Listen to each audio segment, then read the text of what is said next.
សូមលោកគ្រូជួយអធិដ្ឋានបន្តិច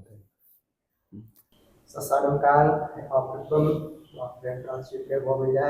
គឺព្រះចៅសុគ្រីគឺព្រះចៅទូលកងអរគុណដល់នៅវេលា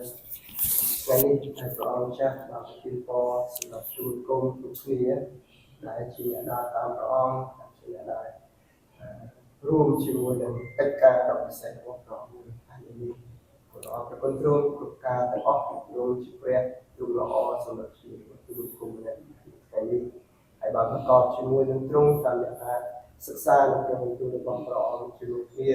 សូមព្រះវិញ្ញាណបរិសុទ្ធព្រះអង្គឲ្យដឹកនាំគ្រប់ការសិក្សានៅក្នុងបន្ទូលថ្ងៃនេះសូមជួយទូលគុំយើងខ្ញុំ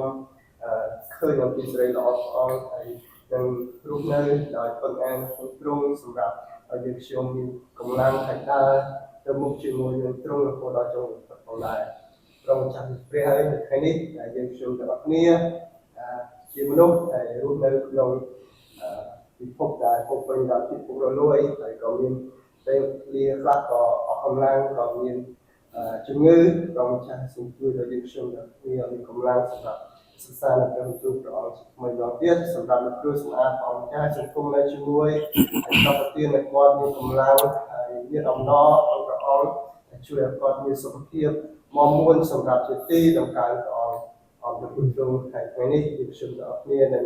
ចូលមកសិក្សាជាមួយលោកគ្រូពលព្រះអង្គចាស់សូមគុំនៅជាមួយលោកគ្រូពុកពេញបញ្ញា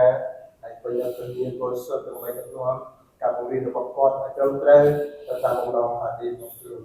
ព្រះអរគុណទ្រង់ថ្វាយគុំព្រះនាមព្រះចាស់គ្រីស្ទ Amen. So today we are starting the book of Nahum. បាទនៅថ្ងៃនេះយើងនឹងសិក្សាកាន់គម្ពីរណាហ៊ុម Nahum. Maybe we can start by reading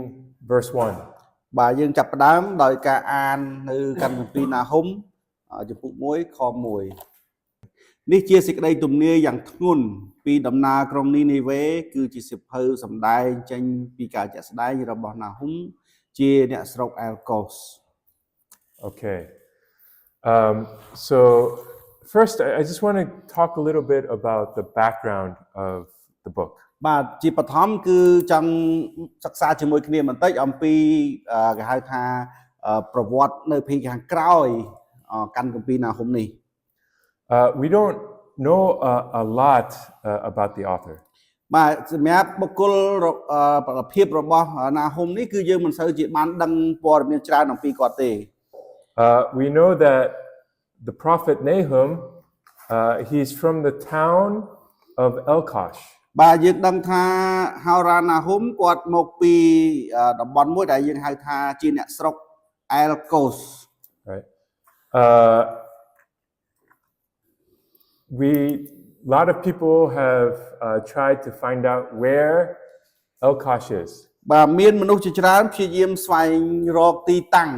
នៃស្រុកអែលកូសនោះ But no one really knows where it is. បាទប៉ុន្តែគ្មាននរណាម្នាក់ឲ្យដឹងឲ្យថាប្រកាសច្បាស់តែម្ដងគឺអត់មានទេ We do know that the name Nahum is means compassion. ប៉ុន្តែបើយើងមើលលើអត្ថន័យនៃពាក្យ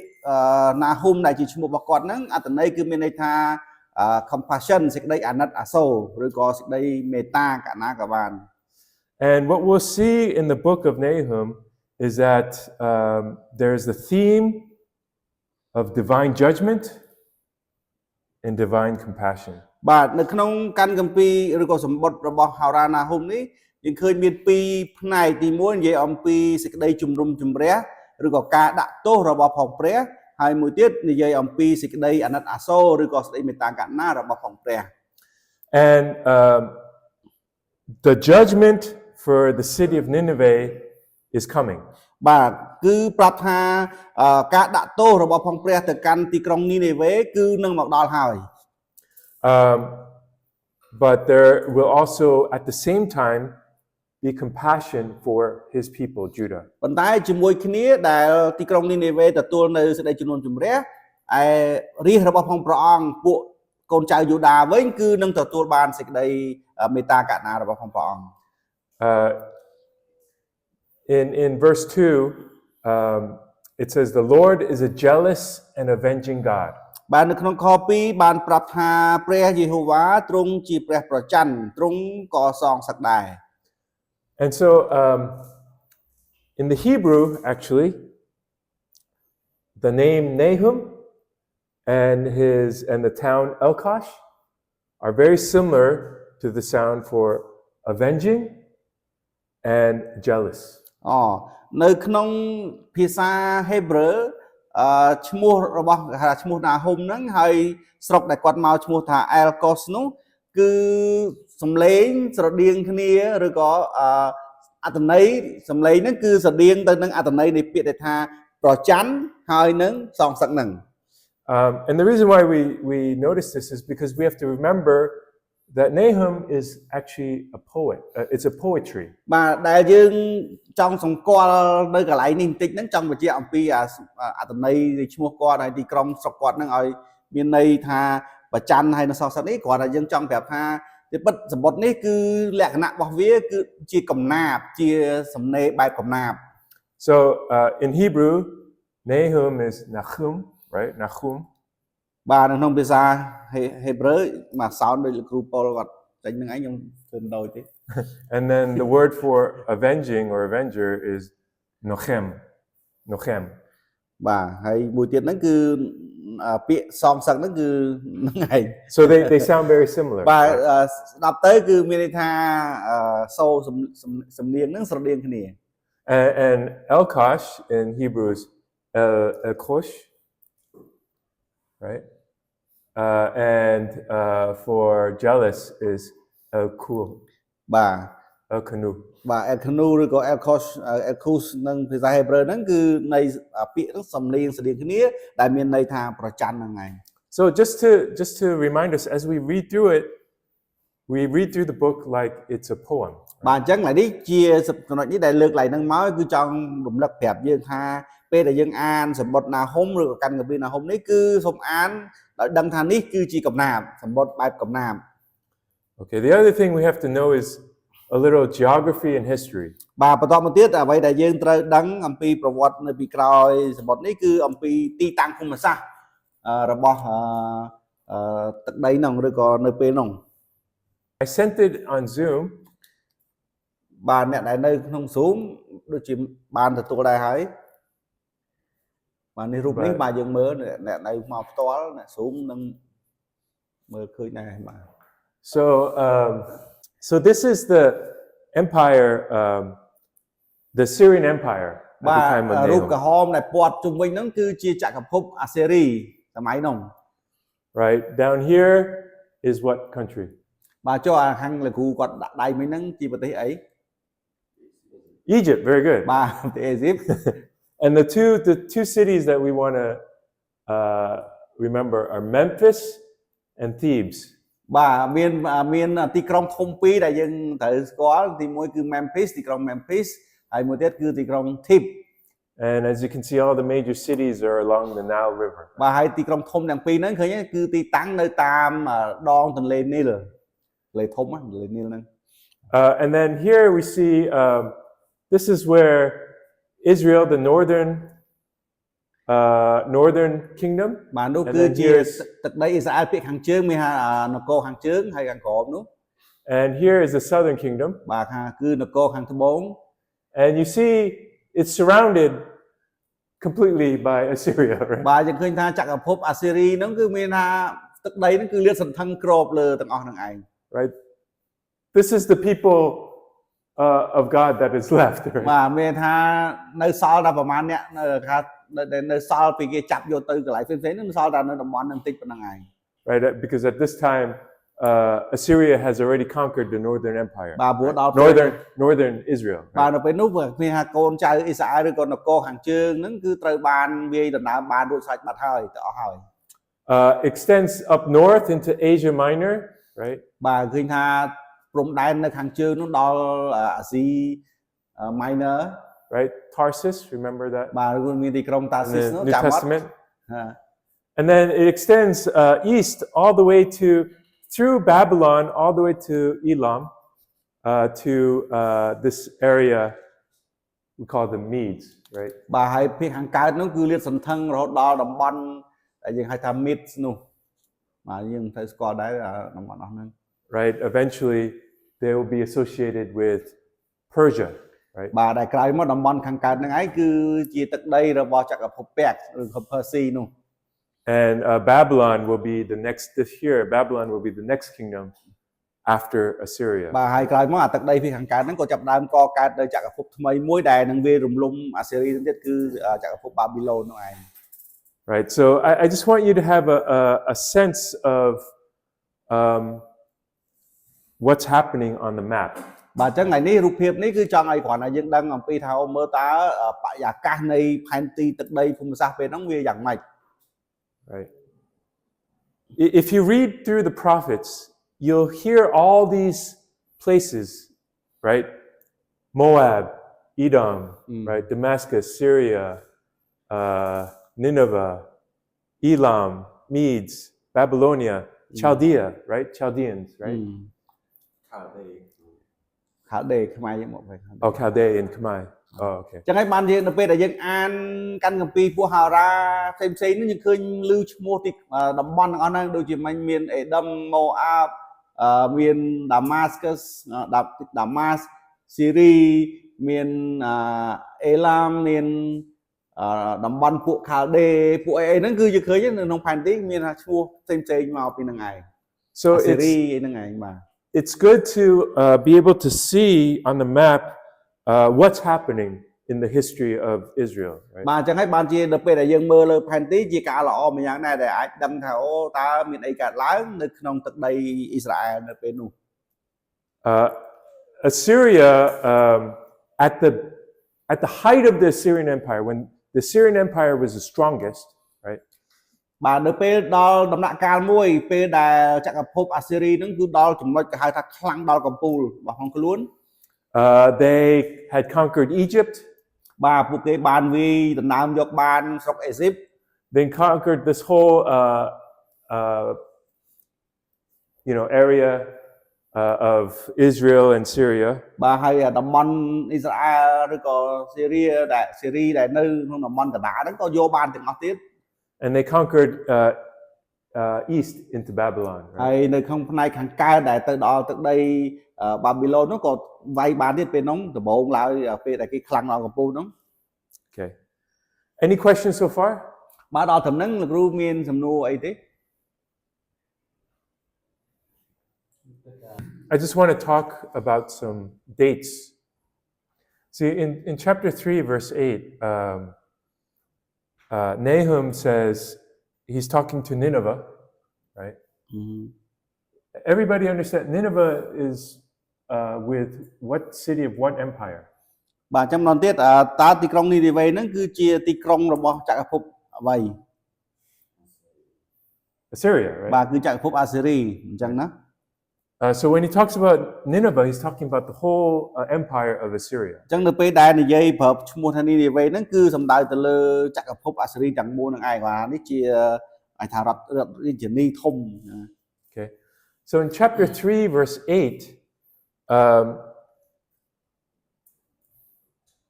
Nahum tells Assyria, right? Are you better than Thebes that sat by the Nile with water around her, a rampart, a sea, and water her wall? បាទប៉ុន្តែដល់ពេលនៅក្នុងខ8ហ្នឹងដែលគ្រូសំអាតគាត់ថាខ្មែរយើងដូចជាអង់គ្លេសប្រើពាក្យ thief ហ្នឹងឯងថា thief ប៉ុន្តែដល់ពេលខ្មែរខ8ទូ3ខ8ថា no amon តើនីនីវេឯងហ្នឹងអស្ចារ្យជាងទីក្រុង no amon ហ្នឹងទៀតឬក៏មែន But it has to be Thebes because it was on the Nile River, right? បាទអញ្ចឹងឥឡូវនេះគឺជាគេហៅថាភាសាអង់គ្លេសគឺត្រូវតែ thief ដោយសារវានៅលើតាមបណ្ដោយទន្លេនីលហ្នឹងឯង Now, this is important because Assyria conquered Thebes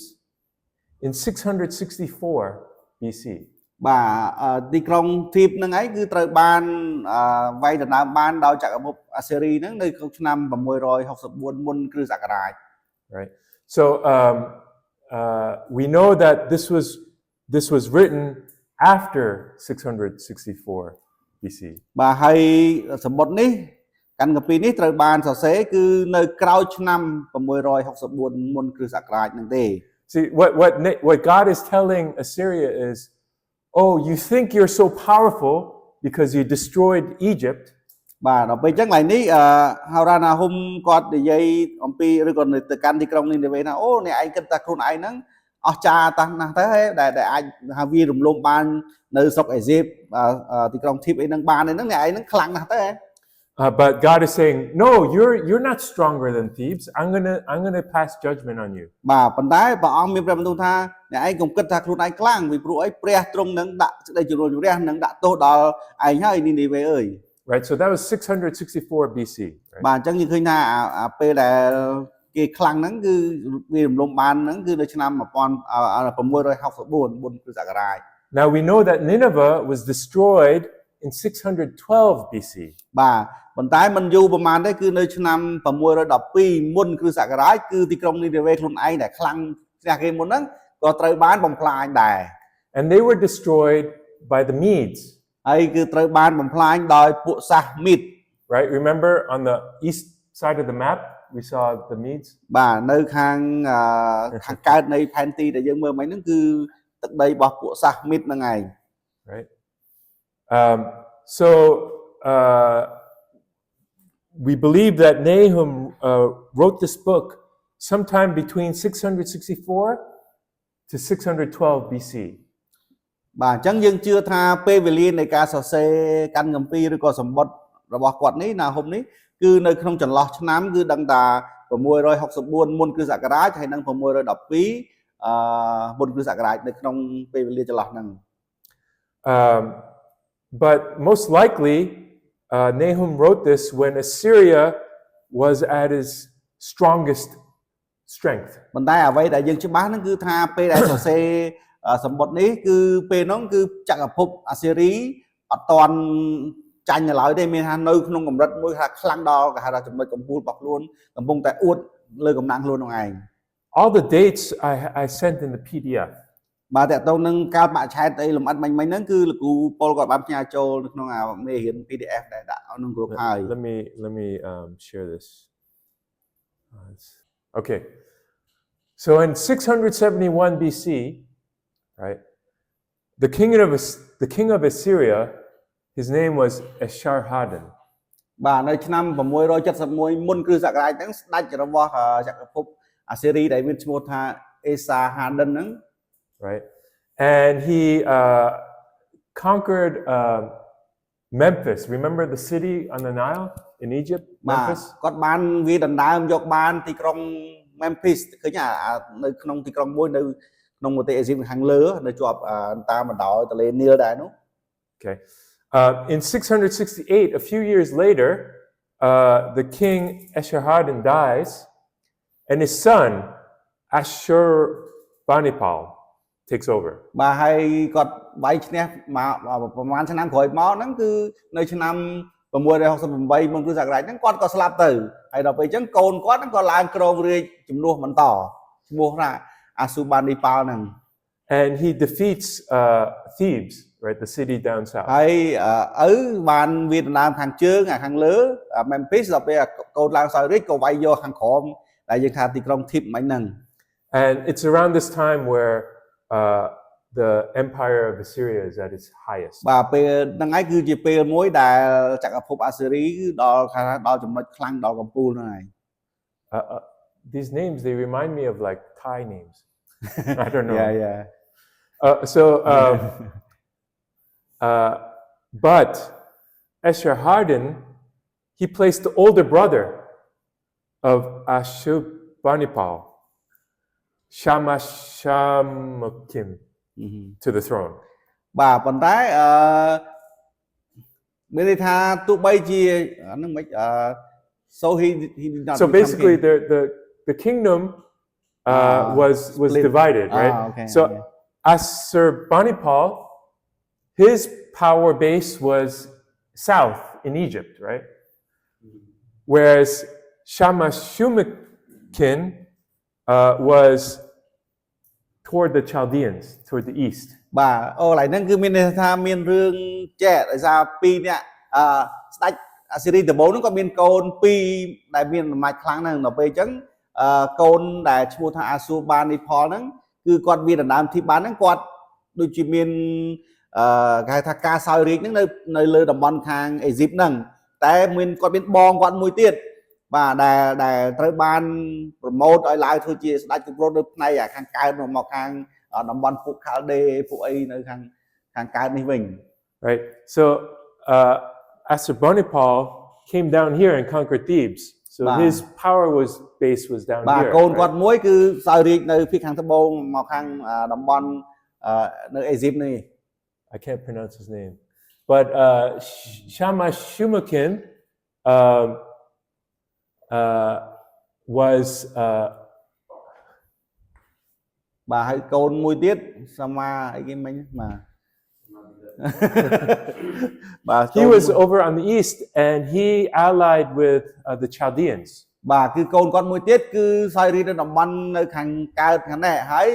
ហៅថាសហការគ្នាឬក៏ត្រូវគ្នាជាមួយពួកសាសខាល់ដេ Sorry, I can't say these names. So even though the king placed Shamash Shumakin on the throne, there was conflict. បាទអញ្ចឹងទោះបីជាផ្លូវការមានន័យថាសម្មាសុំអូខិនហ្នឹងគឺគាត់សោយរាជហើយជាស្ដេចថ្មីនៃចក្រភពហើយប៉ុន្តែមិនមែនគេហៅថាដោយរលូនទេគឺមានប្អូនគាត់មួយនៅខាងត្បូងហើយអេស៊ីបហ្នឹងដូចជាបន្ទិញបន្ទុំគ្នា So in 652, right, Shamash Shumakin with the Chaldean tribes, they revolted against Ashurbanipal. បាទហើយដល់ពេលដល់ឆ្នាំ652មុនគ្រិស្តសករាជហ្នឹងសម្មាសុំអូខិនដែលគាត់សហការគ្នាជាមួយនឹងពួកសាសកាល់ដេហ្នឹងក៏ធ្វើសង្គ្រាមច្បាំងងើបឡើងទាស់មានថាគ្របមកចង់មកវាយដល់ប្អូនដែលឬក៏បងហ្នឹង brother ហ្នឹងដែលខាងអេស៊ីបដែលសោយរាជខាងតំបន់ខាងត្បូងវិញហ្នឹងមកវាយយកទៀត So this was the start of the downfall of the kingdom of Assyria. បាទពេលដែលបងហើយនឹងប្អូនមានតបមានអីរៀងខ្លួនវាយដើមគ្នាហ្នឹងហើយបានចាប់ផ្ដើមឲ្យចក្រភពអាសេរីហ្នឹងធ្លាក់ចុះបន្តិចម្ដងមកវិញ Because of this internal conflict, Egypt regained independence from Assyria. បាទហើយដល់ពេលឆ្លោះគ្នាឯងផ្ទៃក្នុងដណ្ដើមអំណាចគ្នាហ្នឹងទៅតំបន់ឬក៏ស្រុកអេស៊ីបហ្នឹងក៏ចាប់ផ្ដើមរើបំរាស់មកវិញយកហៅថាឯករាជ្យភាពពីចក្រភពអាសេរីមកវិញ In 612, Nineveh fell. បាទហើយដល់ឆ្នាំ612មុនគ្រិស្តសករាជហ្នឹងគឺទីក្រុងនីនេវេដែលជាក្រុងរបស់ចក្រភពអាសេរីទាំងមូលហ្នឹងគឺមានថាបរាជ័យទាំងស្រុងតែម្ដង They fell to the Medes. បាទគឺចាញ់សង្គ្រាមទៅនឹងពួកសាសមីត Right? They were allies, but you know, allies can turn into enemies very ដំ quickly. បូងឡើយហ្នឹងគឺអាចថារាប់អានគ្នាសហការគ្នាអញ្ចឹងតែខ្សោយតែអីយល់បាទក៏អាចប្រែក្លាយទៅជាសត្រូវកាប់ចាក់យកដីវិញដែរ So the Medes, they conquered Nineveh. បាទដល់ពេលអញ្ចឹងពួកសាសមីតហ្នឹងក៏វាយដណ្ដើមយកទីក្រុងនីនេវេ And actually, what happened was that the waters of the Tigris River, right? They diverted it so that it flooded the city. បាទគឺកន្លែងហ្នឹងយុទ្ធសាស្ត្ររបស់គេហ្នឹងគឺគេធ្វើឲ្យទឹកទន្លេ Tigris ក្នុងកូពីហ្នឹងប្រើអី Tigris ហ្នឹងឯងបាទទន្លេធំមួយដែរបាទគឺគេឲ្យទន្លេហ្នឹងហូរបង្វៀងឬក៏ទៅចាក់គេថា flood ធ្វើឲ្យទីក្រុងលិចដោយទឹកទន្លេហ្នឹងតែម្ដង See this river that goes right by the city? បាទគឺទីទន្លេដែលនៅក្បែរឬក៏អាចថាទីក្រុងនីនេវេហ្នឹងគឺវានៅជាប់ទន្លេដងទន្លេ Tigris ហ្នឹងឯង And then, but the Medes, they didn't take over the city. They just conquered it and left. បាទប៉ុន្តែពួកសាសមីតហ្នឹងគេមកវាយដណ្ដើមទីក្រុងនីនេវេបានហ្នឹងមិនមែនវាយហើយគេសោយរាជគ្រប់គ្រងតនេះគ្រាន់តែវាយឲ្យឈ្នះហើយយករបបអីបានអីហើយគឺគេត្រឡប់ទៅស្រុកគេវិញដកខ្លួនទៅវិញ Instead, the Babylonian Empire, they took over. បាទនោះវាយបានហើយអត់យកដកទៅវិញក៏ឈានឱកាសពួកបាប៊ីឡូនមកយកបរោយមកគ្រប់គ្រងបរោយ The person that took over Assyria was the father of Nebuchadnezzar. បាទអ្នកដែលជាមេលើចក្រភពឬក៏ថាក្រុងបាប៊ីឡូននៅពេលនោះដែលបានយកឈ្នះទីក្រុងនេវីហ្នឹងគឺនេវីហ្នឹងគឺឈ្មោះថាគឺជាឪពុករបស់នេប៊ូខនេសាហ្នឹងយើងស្គាល់នេប៊ូខនេសា The father's name is Nabopolassar. បាទឪពុករបស់នេប៊ូខនេសាហ្នឹងគឺឈ្មោះណាបូប៉ូឡាសា So Nabopolassar and Nebuchadnezzar, his son, they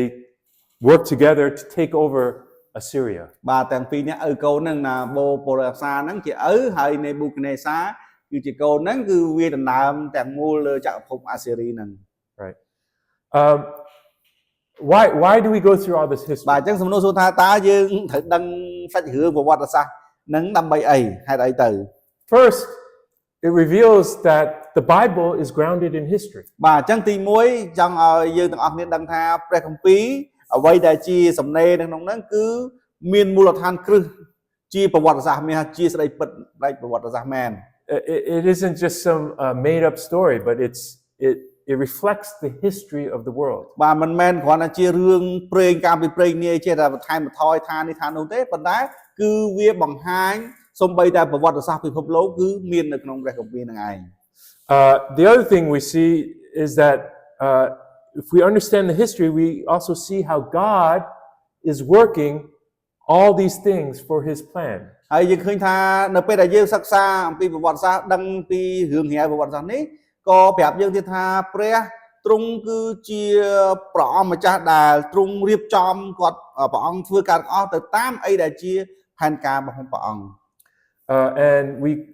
it also will help us understand the prophets. ហើយជាមួយគ្នាដឹងអំពីសាច់រឿងទាំងអស់នេះឲ្យយើងយល់អំពីគេហៅថាហោរាដែលគាត់សរសេរហ្នឹងយល់ពីគាត់បានគ្រាន់បើដែរ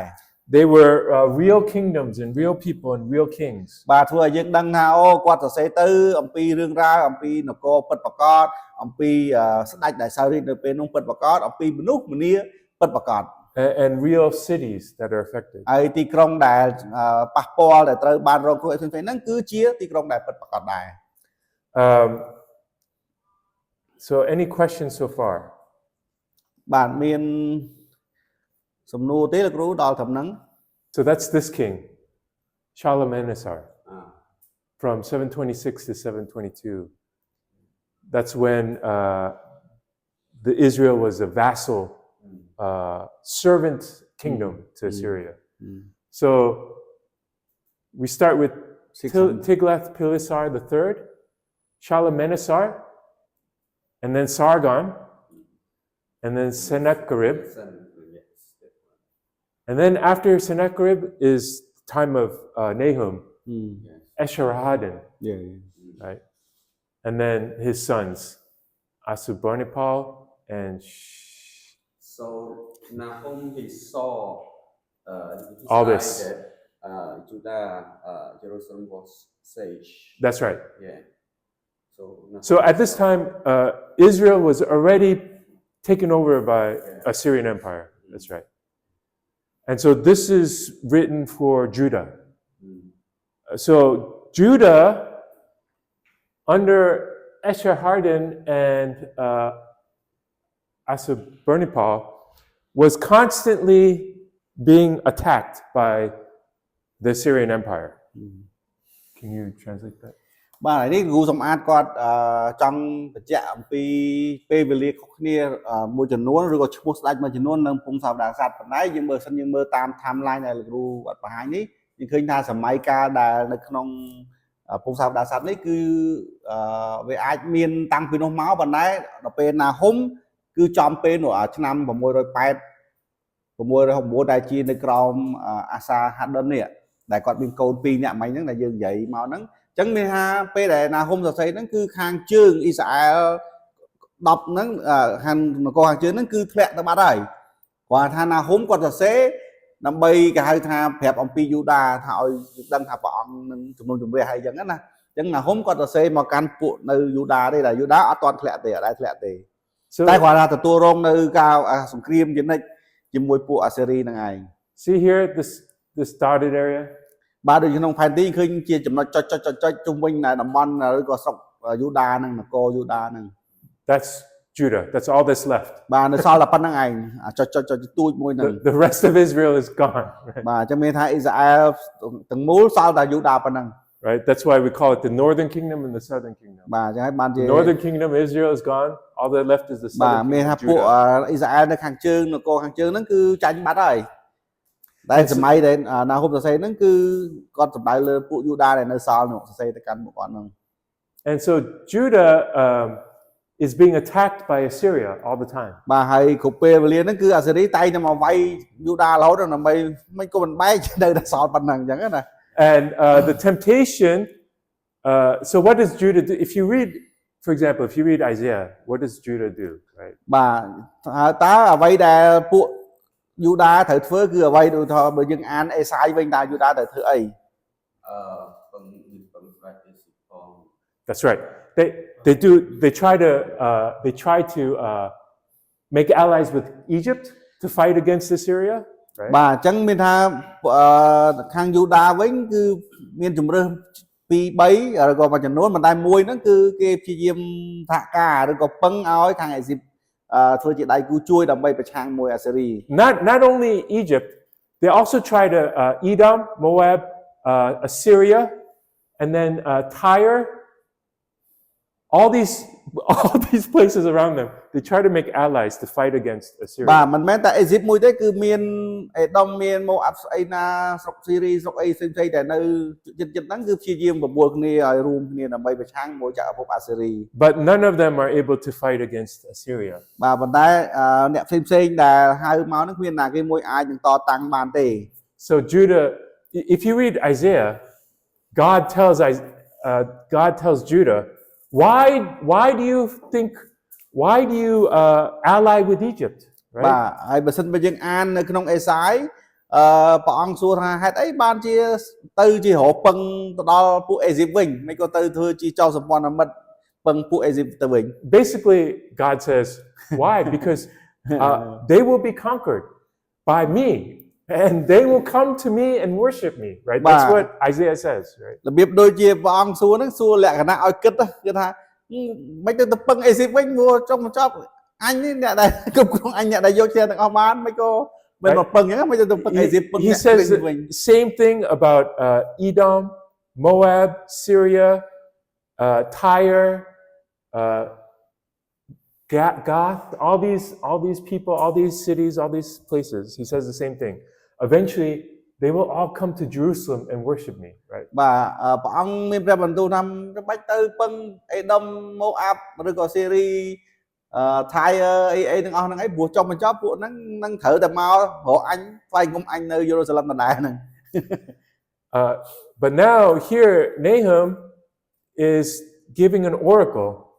that's saying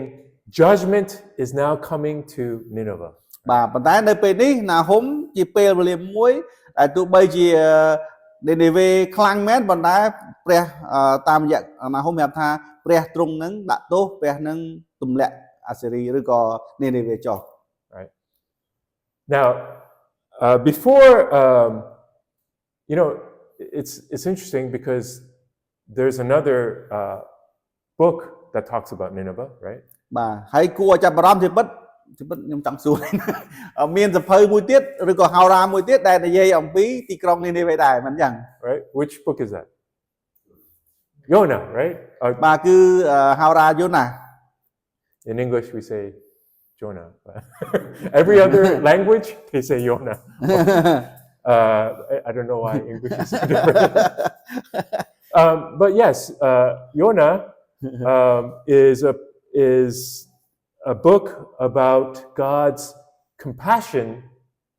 and mercy to Nineveh. បាទហើយពេលយើងអាននៅក្នុងយូណាឃើញថាព្រះទ្រង់ផ្ដល់សេចក្តីមេត្តាករុណាដល់ទីក្រុងនីនេវេ Right? He calls them to repentance and they repent. ហើយព្រះអង្គបាន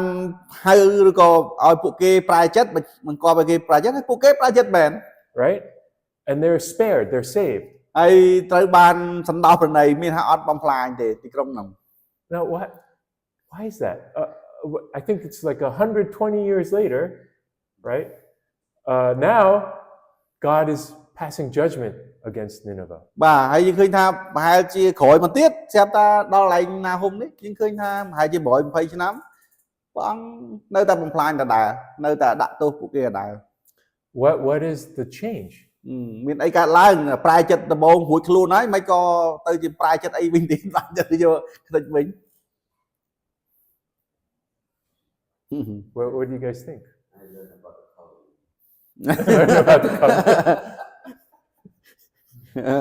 God never changed. God never changes. That's right. God never changes. បាទ So why God? You're right. God never changes. But why here does God show mercy and another show compassion? Right? The other thing we have to remember in the time of Jonah, right, is what we read in 2 Kings, right? What was happening with Israel? បាទការមួយទៀតនៅពេលដែលយើងនិយាយទៅសាច់រឿងរបស់យូណាគឺយើងនឹកចាំអំពីនៅក្នុងពងសាវតាសិក្សាទី2តើនៅក្នុងពេលនោះមានអីកើតឡើងចំពោះពួកអ៊ីស្រាអែលពួកចៅអ៊ីស្រាអែល Nangai. They were worshiping idols, right? All the countries around them. They were worshiping the high places, right? បាទគឺគេនាំគ្នាឡើងលើភ្នំខ្ពស់ៗដល់ទៅទីខ្ពស់ថ្វាយបង្គំព្រះដតី They set up the Asherah poles, បាទ right? ធ្វើហ្នឹងហើយធ្វើជាកន្លែងថ្វាយបង្គំរូបបង្គោលផ្សេងៗថ្វាយបង្គំហ្នឹង They were chasing after Baal, ហើយ right? And the other gods. តាមថ្វាយបង្គំព្រះបាឬក៏ព្រះដតីផ្សេងៗ And they were worshiping like they were worshiping, right? បាទគឺពួកសាសដតីគេថ្វាយបង្គំមិនពួកអ៊ីស្រាអែលចម្លងរបៀបរបស់គេនឹងមកដែរ And what was God telling Israel and Judah? Both Israel and Judah were sinning, right? បាទគឺទាំងពីរនាក់ទាំងអ៊ីស្រាអែលទាំងយូដាគឺធ្វើបាបទាស់ជាមួយនឹងព្រះអង្គតើព្រះអង្គមានព្រះបន្ទូលប្រាប់ពួកគេថាម៉េច That's right. God sent prophets to the kings and to Israel, first to Israel, repent, right? បាទគឺព្រះបានចាត់ហោរាព្រះអង្គឲ្យទៅប្រាប់ដល់ស្ដេចដែលនៅអ៊ីស្រាអែលដំបូងគេហ្នឹងគឺប្រាប់ឲ្យប្រែចិត្តចេញមកវិញងាកបែរមកវិញ And did they repent? តើពួកគេប្រែចិត្តងាកមកវិញទេ You know, maybe sometimes, but most of the time they didn't, right? បាទសម្រាប់អ៊ីស្រាអែលគឺតិចណាស់ដែលស្ដាប់ប៉ុន្តែភាគច្រើនគឺអត់ស្ដាប់ទេ Especially Israel, បាទ right? ជាពិសេសគឺពួកខាងជើងអ៊ីស្រាអែលហ្នឹងឯង There ច្រើន were មែនតើ there were some kings of Judah that did, for a while, follow God. បាទហើយនៅខាងយូដាគ្រាន់បានបន្តិចមានស្ដេចខ្លះស្ដាប់ហើយព្រមដើរតាមព្រះអង្គ So at the same time, God is telling Israel to repent. God sends a prophet to Nineveh, telling them to repent, right? បាទគ្នាដែរគឺមានន័យទៅតែព្រះបានចាត់ហោរាព្រះអង្គទៅប្រាប់អ៊ីស្រាអែលប្រាប់យូដាឲ្យប្រែចិត្តហើយព្រះអង្គក៏ចាត់ហោរាទៅប្រាប់ដល់នីនេវេដូចគ្នាទីក្រុងនីនេវេដូចគ្នា And Nineveh does repent. ប៉ុន្តែនៅពេលនោះគឺហោរាយូណាស់ដែលព្រះអង្គចាត់ទៅហ្នឹងទៅប្រាប់តានីនេវេប្រែចិត្តមកបាទ And what does God do? តើនៅពេលដែលគេប្រែចិត្តព្រះអង្គធ្វើយ៉ាងម៉េច He uses Assyria to pass judgment on Israel. បាទគឺព្រះអង្គសម្រាប់ពួកអ៊ីស្រាអែលដែលអត់ប្រែចិត្តគឺព្រះប្រើសាសអាសេរីនឹងឯងមកធ្វើជាឧបករណ៍ដើម្បីជំនុំជម្រះของព្រះអង្គ Right, to discipline his children. Right? បាទគឺប្រើសាសដតីមកដាក់ពិន័យឬក៏មកបង្រៀនដល់កូនของព្រះអង្គ To cause them to turn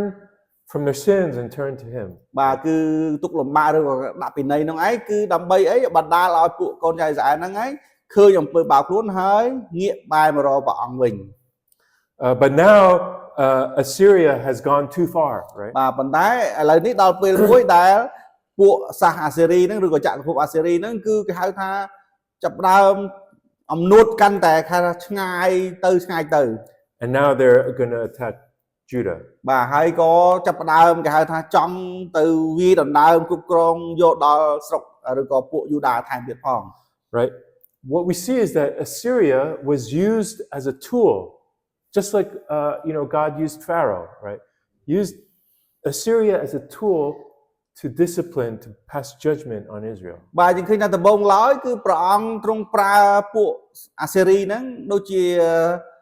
ស្ដេចផារ៉ោនដែរដែលគ្រាន់តែជាឧបករណ៍របស់ព្រះអង្គរើសពួកហ្នឹងមកប្រើជាឧបករណ៍ព្រះអង្គដើម្បីយកទៅដាក់ពិន័យឬក៏គេហៅថាដាក់ទោសដល់ពួកអ៊ីស្រាអែលដែលងាកបែរចេញពីព្រះអង្គតែប៉ុណ្្នឹងឯង But now they've gone too far. ប៉ុន្តែដល់ពេលបានចិត្តគេហៅថាចាប់ដើមឈ្នះអញ្ចឹងទៅក៏មានចិត្តគេហៅថាបានចិត្តទៅកាន់តែឆ្ងាយ And now Assyria must pay for her sins. បាទហើយដល់ពេលធ្វើលឹះឬក៏គេហៅថាបានចិត្តធ្វើកាន់តែឆ្ងាយខុសពីអីដែលព្រះអង្គប្រើហ្នឹងគឺឥឡូវនេះដល់ពេលដែលទៅទទួលរងនៅគេហៅថាផលវិបាកឬក៏តនកម្មមកលើខ្លួនឯងវិញម្ដង So part of the reason why God was gracious to Nineveh was because he had a plan to use Assyria for the judgment on Israel. បាទចឹងហើយនេះក៏ជាហេតុផលមួយដែរដែលហេតុអីទៅពេលនោះព្រះអង្គមានព្រះតីចង់គេហៅថាផ្ដល់ព្រះគុណដល់ទីក្រុងនីនេវេគឺដោយសារព្រះអង្គចង់ប្រើពួកគេដើម្បីយកមកធ្វើកិច្ចការងារព្រះអង្គពេលមុននោះ But as Pastor Samat said, the reason why they face judgment is because they are not the children of God. They are not the covenant people of God. ហើយជាការពិតណាស់ដែលពួកគេប្រែចិត្តអត់បានយូរឬក៏ព្រះអង្គចុងក្រោយដាក់ទោសគេដដែលវិញដោយសារអីដូចគ្រូសម្អាតបានលើកឡើងដោយសារពួកគេតាំងពីដើមមកមិនមែនជារាជនៃសេចក្តីសញ្ញាដែលព្រះបានតាំងជាមួយនោះទេ Their repentance was just for a period. ហើយដល់ពេលអញ្ចឹងការប្រែចិត្តរបស់គេគ្រាន់តែជាលក្ខណៈមួយពេលនឹងប៉ុណ្ណឹងឯង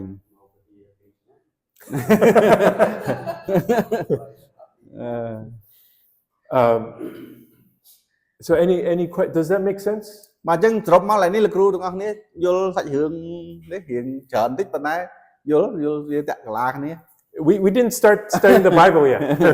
but it's important to understand the background, the history.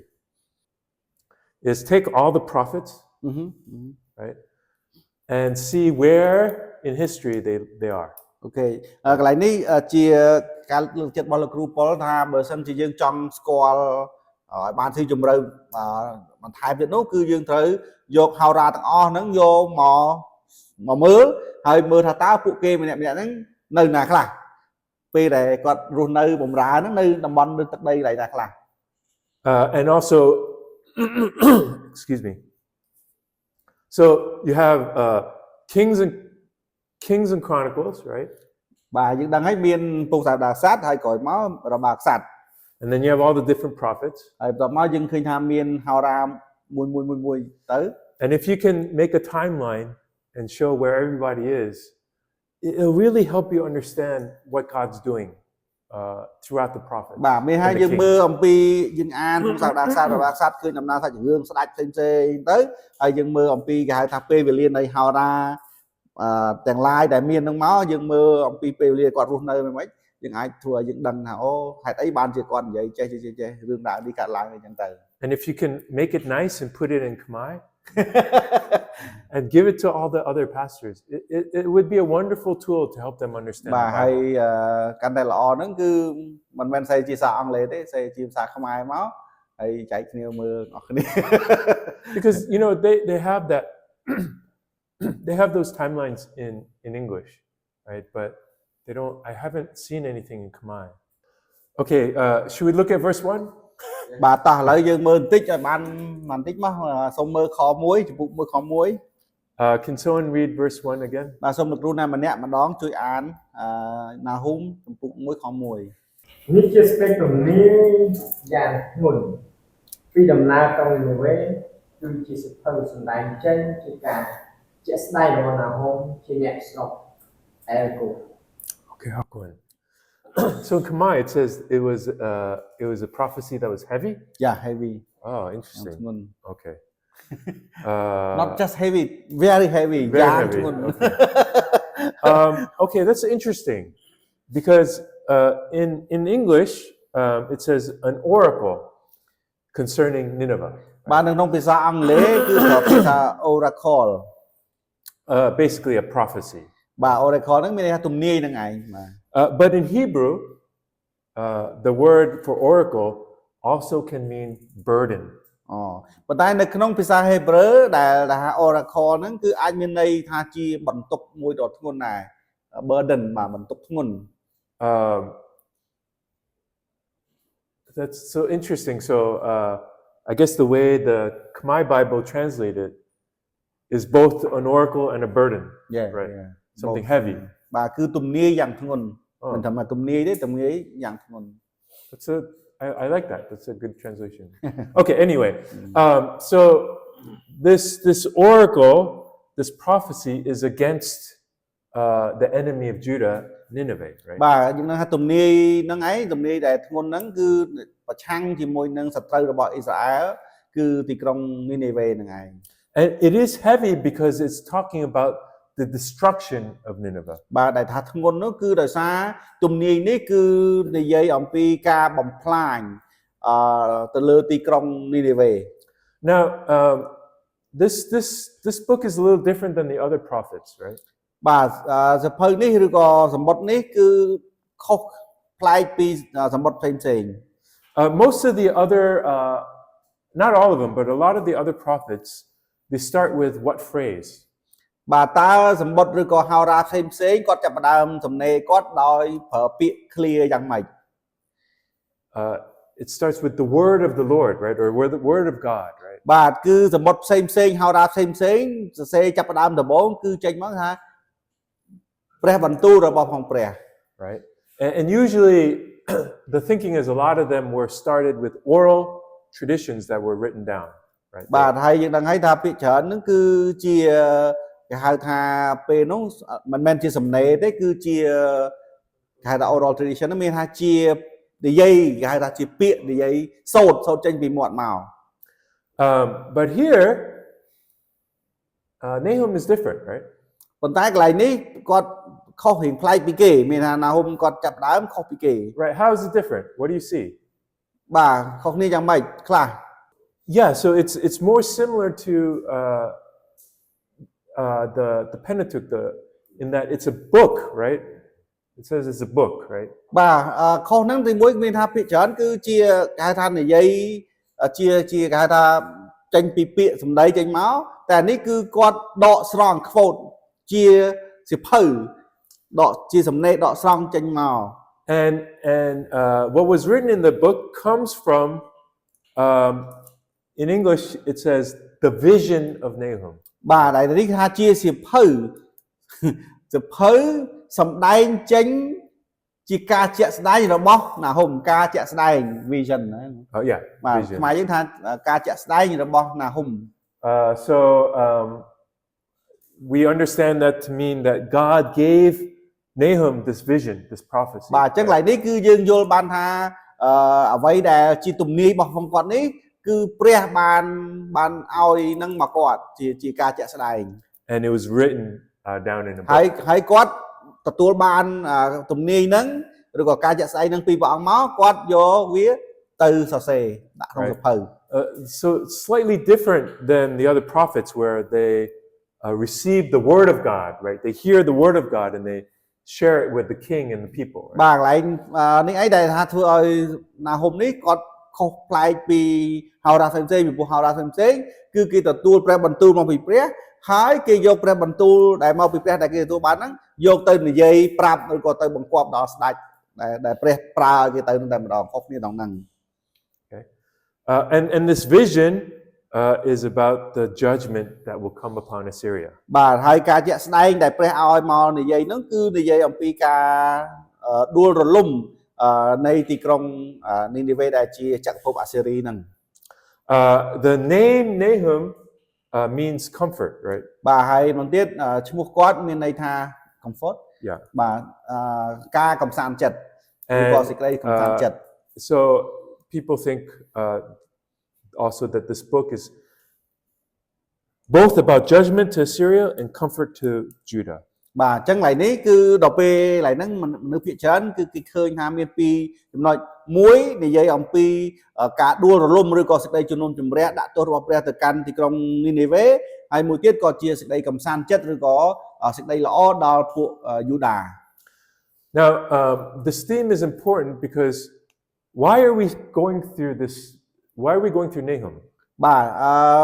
ខ្លឹមសារនៃកន្លែងហ្នឹងសំខាន់សំណួរដោយសារអីសំណួរយើងសួរថាហេតុអីបានជាយើងត្រូវសិក្សាឬក៏ត្រូវមើលទៅលើហោរាណាហុំនេះ Because we want to see how we can preach the gospel, how we can preach Jesus Christ from the Old Testament, right? បាទពីព្រោះយើងចង់រៀនអំពីការអធិប្បាយដែលនិយាយអំពីព្រះគ្រីស្ទប៉ុន្តែដកស្រង់នៅក្នុងសញ្ញាចាស់ And one thing that helps us is this theme of judgment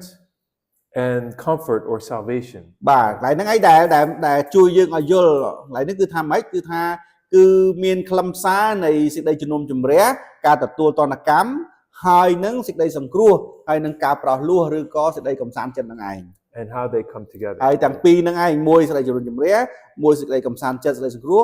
តើពីរហ្នឹងចូលមកគ្នាតែមួយយ៉ាងម៉េច A lot of people that read the Old Testament think that God is a God of judgment in the Old Testament. មនុស្សភាគច្រើននៅពេលដែលយើងអានសញ្ញាចាស់យើងគិតពួកគេគិតអំពីព្រះថាម៉េចគិតថាព្រះអង្គគឺដាក់ទោសព្រះអង្គគឺជំនុំជម្រះ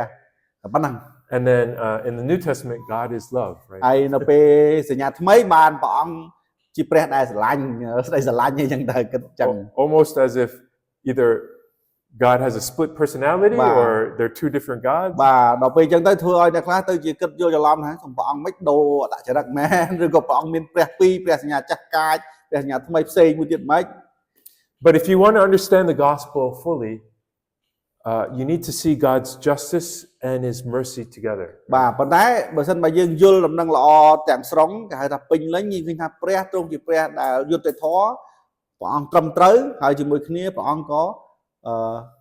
មានថាមានសេចក្តីមេត្តាករុណាឬក៏សេចក្តីស្រឡាញ់នៅក្នុងហ្នឹង So as we go through Nahum, I want you to think about, how am I going to preach this, right? បាទដល់ពេលអញ្ចឹងយើងសិក្សាកាន់កាពីណាហុំនេះឲ្យយើងគិតថាតើយើងអធិប្បាយអំពីកន្លែងហ្នឹងយ៉ាងម៉េច How am I going to preach the gospel from this text? តើខ្ញុំអាចអធិប្បាយដំណឹងល្អចេញអំពីអត្ថបទព្រះគម្ពីរកាន់កាពីណាហុំនេះដោយយ៉ាងម៉េច So with that in mind, let's look at verses 2 through 8. បាទឥឡូវយើងមានគិតកន្លែងហ្នឹងយើងចង់រៀនកន្លែងហ្នឹងតែឥឡូវយើងសាកមើលឧទាហរណ៍មើលនៅក្នុង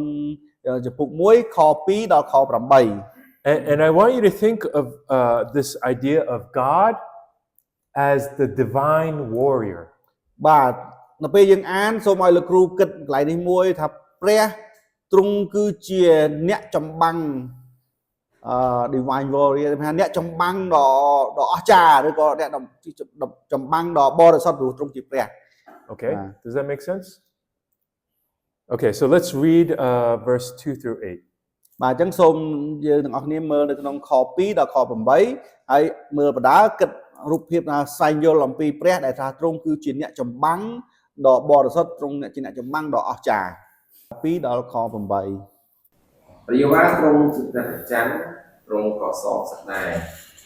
ព្រះយេហូវ៉ាទ្រង់សងសឹកហើយក៏មានពេញដោយសេចក្តីក្រោធព្រះយេហូវ៉ាទ្រង់សងសឹកដល់ពួកអ្នកតតាំងទ្រង់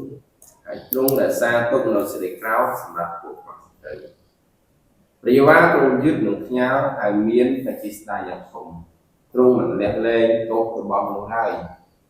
ឯផ្លូវរបស់ព្រះយេហូវ៉ានោះនៅក្នុងចោលពួយហើយក្នុងជួបសំរីពពកទាំងឡាយជាធូលីហុយពីព្រះបាទទ្រង់ទ្រង់ស្ដីបន្ទោសដល់សមុទ្រក៏ធ្វើឲ្យគោកទៅទ្រង់ធ្វើឲ្យទន្លេទាំងប៉ុន្មានទៅស្រួលដែរចំណែកឯស្រុកបាសានក៏រយរាវចុះព្រមទាំងស្រុក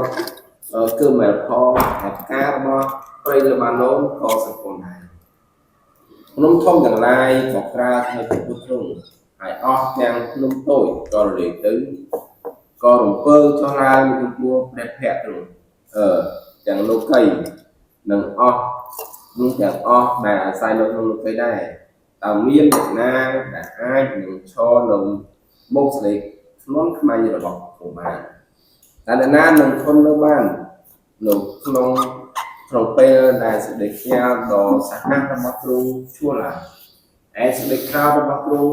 នោះក៏ចាក់ចេញដូចជាភ្លើងហើយថ្មទាំងប៉ុន្មានក៏ត្រូវបែក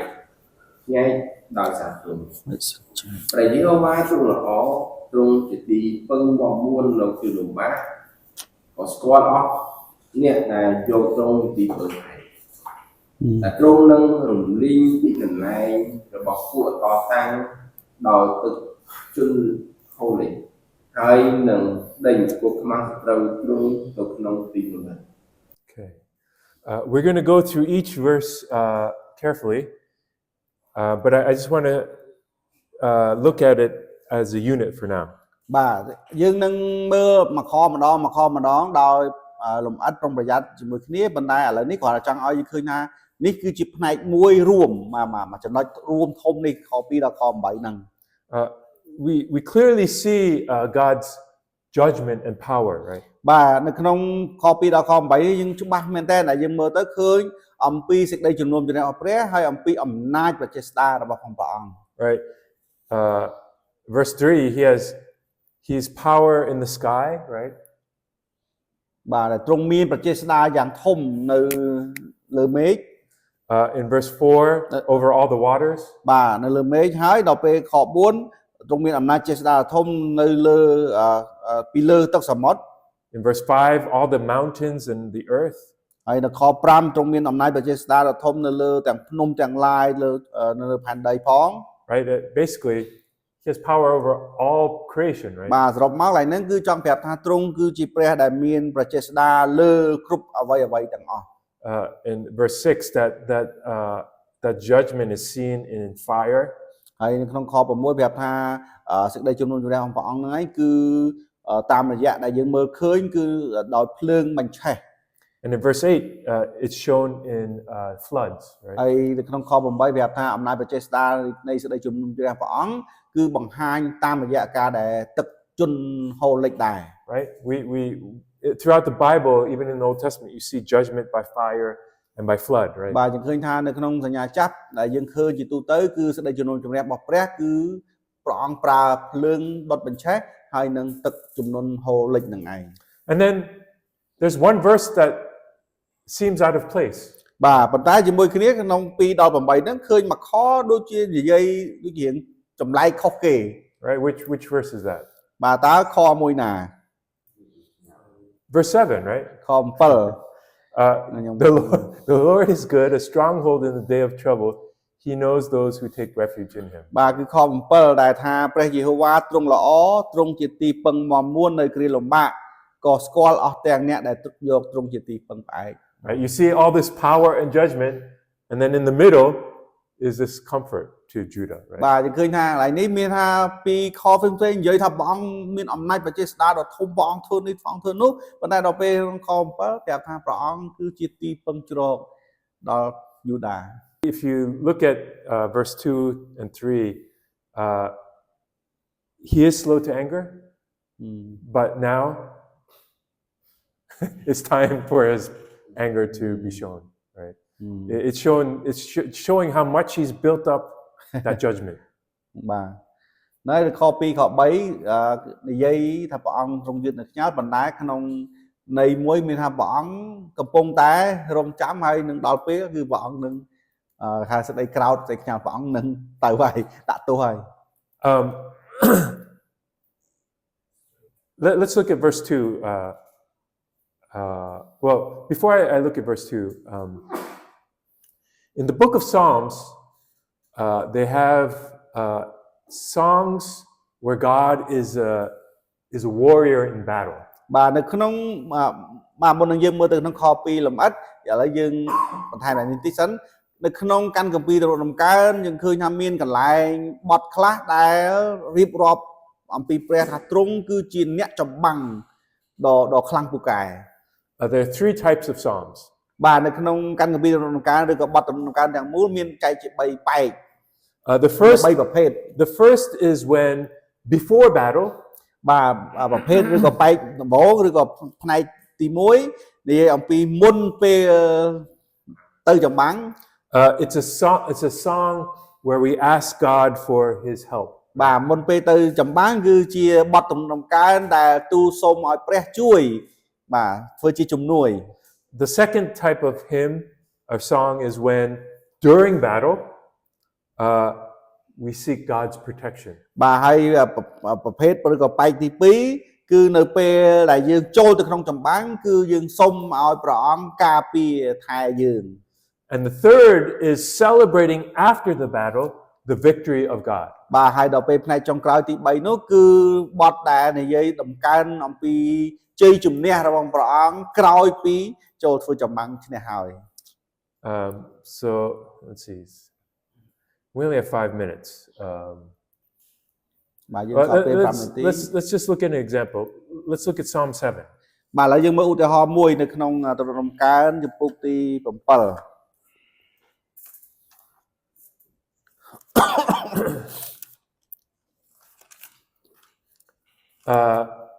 And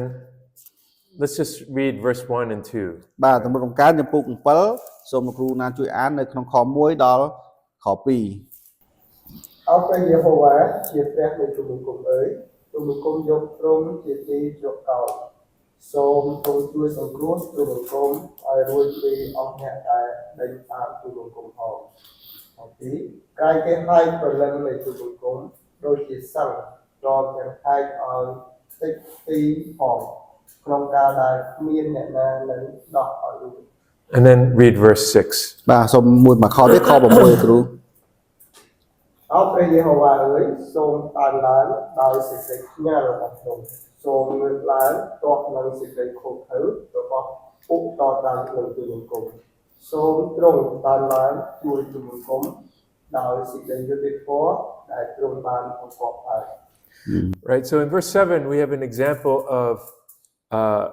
before battle, asking God, the warrior, to come upon your enemies, right? បាទនៅក្នុងនេះជាឧទាហរណ៍មួយដែលនិយាយថាមុនពេលដែលចេញទៅច្បាំងទៅចម្បាំងនោះគឺជាបទដែលសូមឲ្យព្រះដែលទ្រង់ជាអ្នកចម្បាំងនោះជួយប្រឆាំងជាមួយនឹងខ្មាំងសត្រូវ And then let's turn to Psalm 91. បាទឥឡូវមួយទៀតសូមមើលនៅក្នុងទរដំកើងចំពុកទី91 Read, let's just read verse 1 through 6. បាទសូមលោកគ្រូអ្នកជួយអានខ1ដល់6ទរដំកើងចំពុក91ខ1ដល់6 ការពុក91ខ1ដល់6អ្នកណាដែលនៅជាប់ក្នុងទីកំបាំងនៃព្រះដ៏ខ្ពស់បំផុតនោះនឹងបានជ្រកនៅក្រោមម្លប់នៃព្រះដ៏មានគ្រប់វិជាស្ដាឯទូបង្គំនឹងពោលពីព្រះយេហូវ៉ាថាទ្រង់ជាទីពឹងពំនាក់ជារន្ទានៃទូបង្គំគឺជាព្រះនៃទូបង្គំហើយទូបង្គំទុកចិត្តនឹងទ្រង់ពិតប្រាកដជាទ្រង់នឹងជួយឲ្យឯងរួចពីលុបរបស់មេព្រានហើយពីសេចក្តីវេទនាដែលនាំឲ្យអន្តរាយទ្រង់នឹងក្រុងឯងដោយស្លាប់ទ្រង់ហើយឯងនឹងជ្រកនៅក្រោមជំអេងស្លាបរបស់ទ្រង់សេចក្តីពិតរបស់ទ្រង់ជាខែលហើយជាអាក្រក់ឯងនឹងមិនភ័យខ្លាចអ្វីឡើយទោះទាំងសេចក្តីស្ញែងខ្លាចនៅពេលយប់ឬព្រួយដែលហើរនៅពេលថ្ងៃឬសេចក្តីវេទនាដែលតែងមាននៅក្នុងទីងងឹតឬសេចក្តីខន្ធវិញ្ញាណដែលបំផ្លាញនៅពេលថ្ងៃត្រង់ផង So in Psalm 91, it's in the midst of battle, seeking protection.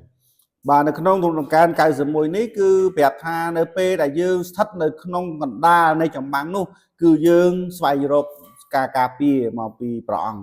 And God is seen as a warrior standing in front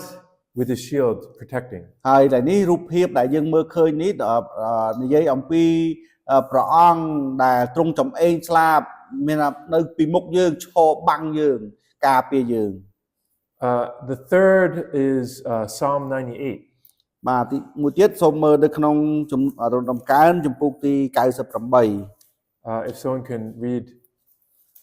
Psalm 98 for us. the whole Yeah, it's only 9 verses. បាទសូមលោកគ្រូណាម្នាក់ទៀតជួយអានចុងក្រោយនេះគឺនៅរដំកើងចំពុក98បាទចំពុកនឹងមកខ1ដល់ខ9 ទៅមុខដំកើងចំពោះ93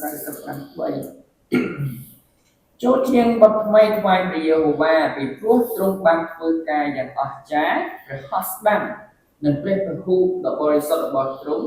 Bạn nông ai trung nhiên trị chủng nè Rí hô va trung ban sầm tay ai con sẽ đây sầm cua rồi bỏ trung vừa ai sẽ đây sinh trở rồi bỏ trung banประกอบច្បាស់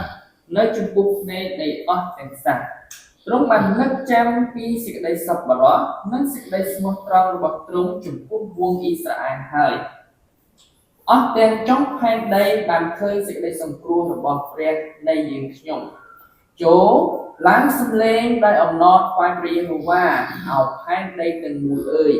ចូលទំលាយច្រៀងដោយអំណរចូលច្រៀងសរសើរចុះចូលច្រៀងបទសរសើរថ្វាយព្រះយេហូវ៉ាតាមសុងគឺដោយចាក់សុងហើយដោយសំឡេងដ៏ពិរោះដោយត្រែនិងសូរស្នែងផងចូលឡើងសំឡេងដោយអំណរនៅចំពោះព្រះយេហូវ៉ាដ៏ជាមហាក្សត្រចូលឲ្យសមុទ្រលន់លឺរំពងព្រមទាំងរបស់សពសារពើដែលនៅក្នុងនោះហើយលោកីនិងអស់អ្នកដែលនៅលោកីផងចូលឲ្យអស់ទាំងទន្លេផ្ទះដៃហើយឲ្យក្នុងទាំងប៉ុន្មានច្រៀងជាមួយគ្នាដោយអំណរគឺនៅចំពោះព្រះយេហូវ៉ាបិទទ្រង់យាងមកដើម្បីជំនុំជម្រះផែនដីទ្រង់នឹងជំនុំជម្រះលោកីដោយសេចក្តីសុចរិតហើយអស់ទាំងសត្វដោយសេចក្តីទៀងត្រង់ So here we see God as victorious after battle. បាទអញ្ចឹងផ្នែកទី3នេះយើងឃើញថារៀបរាប់អំពីបង្ហាញអំពីព្រះទ្រង់គឺជាអ្នកចម្បាំងដែលមានជ័យជំនះ Here in Nahum chapter 1 verse 2 through 8. បាទហើយដល់ពេលយើងមើលទៅក្នុងណាហុំវិញចំពុក1ខ2ដល់ខ8 we see God as protecting his people and bringing victory for his people. បាទយើងឃើញថាបានប្រាប់អំពីព្រះដែលទ្រង់ជាអង្គបុគ្គលដែលការពាររាជរបស់ព្រះអង្គហើយមានជ័យជំនះ that is going to defeat the enemies of his people. ដែលទ្រង់នឹងយកជ័យជំនះទៅលើពួកខ្មាំងសត្រូវនៃរាជទ្រង់ So this theme of divine warrior បាទអញ្ចឹងខ្លឹមសារចម្បងនៅក្នុងផ្នែកមួយនេះដែលយើងថាទ្រង់គឺជាអ្នកចម្បាំងដ៏អស្ចារ្យដ៏បរិសុទ្ធនេះ is something that we can trace through the whole Bible. បាទគឺជាខ្លឹមសារមួយដែលយើងអាចមើលអំពីគេហៅថាដំណើរនៃខ្លឹមសារនោះគឺមានតាំងពេញទាំងស្រុងនៅក្នុងព្រះគម្ពីរតាំងពីដើមមក all the way to Jesus. បាទគឺតាំងពីដើមមករហូតដល់អង្គព្រះយេស៊ូវគ្រីស្ទ So I want to we have to stop now, but let me give you a homework assignment. បាទអញ្ចឹងយើងនឹងចប់ទៅប៉ុណ្ណឹងថ្ងៃនេះប៉ុន្តែយើងមានកិច្ចការងារផ្ទះ Verse 3. បាទនៅមើលនៅក្នុងខ3 Right? It says his way is in whirlwind and storm, and the clouds are the dust of his feet. បាទខ3នឹងផ្នែកចុងផ្នែកទី2ខាងក្រោយថាឯផ្លូវរបស់ព្រះយេហូវ៉ានោះនៅក្នុងខ្យល់គួចហើយក្នុងព្យុះសង្គ្រាហើយពពកទាំងឡាយជាធូលីហុយពីព្រះបាទទ្រង់ Okay? I want you to think about in the Bible, where do we see God as a warrior who rides clouds or rides storms? បាទចង់ឲ្យលោកគ្រូជាយាមស្វែងរកថាតើនៅក្នុងព្រះគម្ពីរកន្លែងណាផ្សេងទៀតដែលនិយាយអំពីព្រះទ្រង់គឺជាអ្នកចម្បាំងដែលគេហៅថាជិះពីលើខ្យល់ហើយពីលើពពកពីលើព្យុះហ្នឹងឯង Okay? Revelation. Very good. Revelation. Oh, but this is homework, so you can tell me next time. But what also think about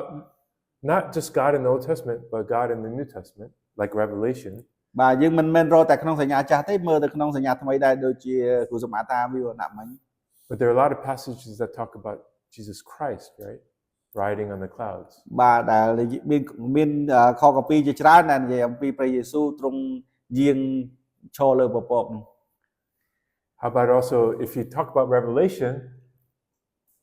where does Revelation get that idea from? បាទ Daniel, right? Ezekiel, right? បាទយើងឃើញនៅក្នុងវិវរណៈហ្នឹងគឺគំនិតហ្នឹងគឺស្រង់ចេញមកពីដានីយ៉ែលពីអេសេគៀល Right? If you can understand that, then you can see how Jesus is found in Nahum. បាទមានន័យថាកន្លែងនេះដែលយើងរកកន្លែងហ្នឹងគឺចង់ជួយឲ្យយើងឃើញថាឃើញនៅពេលដែលព្រះយេស៊ូវ ព្រះអង្គមានលក្ខណៈយ៉ាងនោះអញ្ចឹងដល់ពេលដែលយើងអានណាហុំនេះឃើញថាយើងអាចមើលឃើញព្រះយេស៊ូវនៅក្នុងណាហុំ as a divine warrior. បាទដែលឃើញព្រះអង្គព្រះយេស៊ូវជាអ្នកចម្បាំងដ៏អស្ចារ្យដ៏បរិសុទ្ធនេះឯង Okay, anyway, that's the homework. You have to think about passages that show God as a warrior in the clouds or riding the clouds or បាទអញ្ចឹង riding a storm. នទៀតកិច្ចការងារផ្ទះលោកគ្រូព្យាយាមស្វែងរកហ្នឹងគឺរកបទគម្ពីរណាផ្សេងទៀតដែលនិយាយបង្ហាញអំពីព្រះទ្រង់គឺជាអ្នកចម្បាំងដ៏អស្ចារ្យដែលទ្រង់យាងកាត់លើពពកទ្រង់យាងបាទនៅលើខ្យល់ជួសសង្គ្រាដូចក្នុងអត្ថន័យហ្នឹង Okay? អូខេ Any questions? មានចំនួនទៀតលោកគ្រូ Any questions on anything we studied today? បាទអញ្ចឹងសរុបមកទាំងមូលមេរៀនថ្ងៃនេះមានសំណួរអីឡើយណាដែលអត់ Can someone pray for us? As we បាទសូម close? លោកគ្រូអ្នកម្នាក់អធិស្ឋានបញ្ចប់ អរគុណប្រងសម្រាប់ពេលវេលាដែលតបបានជួបតគុំគុំដល់គ្នាក្នុងការមានឱកាសអង្គុយជាមួយគ្នាដើម្បីនឹងសិក្សានៅចំណុចទូរបស់ព្រះដើម្បីជាចំណេះមួយដែលយើងអាចនឹងបម្រើដល់ផលកិច្ចរបស់ព្រះដែលតហៅយើងអស់គ្នាសម្រាប់ការរបស់ទ្រង់សូមចាស់សូមនៅតែជានៅបញ្ញានៅការចងចាំការលើកខ្លួនឯងអន្តរយល់អាជីពគឺតែពុំណងបំណងថាទីរបស់ទ្រង់ដែលអង្គចៅមានទូមកការយើងខ្ញុំអស់គ្នាហើយដើម្បីអាចធ្វើទៅស្របតាមបំណងថាទីនោះដែរអរគុណព្រះសម្រាប់ពេលនេះដែលអង្គទូតនៅក្នុងបញ្ញាគុំគុំអស់គ្នាដែលយើងអាចទៅជួយគ្នាអរគុណព្រះសម្រាប់ជំនួយ អាមែន Amen.